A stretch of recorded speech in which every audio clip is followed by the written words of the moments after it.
ఓం నమ శివాయ. అర్హర మహాదేవ శంభో శంకర. శివుడు భోలా శంకరుడు అండి. శివునికి ఎంత మంచిగా అభిషేకం చేస్తే ఆయనకు అంత తృప్తి అంట.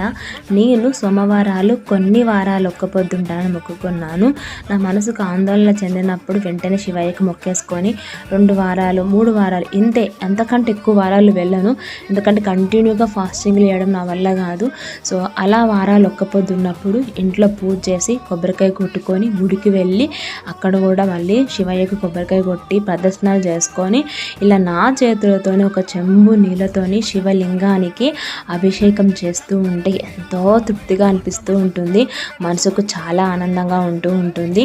అలాగే పాలతోని కూడా అభిషేకం చేసి మనం కార్తీక మాసంలో ఎలా అయితే 365 ఒత్తులు 2 సెట్లు వెలిగించుకుంటామో అలా 2 సెట్లు వెలిగించి ఇంకా దైవ దర్శనం చేసుకొని వస్తానన్నమాట. ఆ పరమేశ్వరుని ఆశీస్సులతో అందరం బాగుండాలి, అందులో మేము ఉండాలి.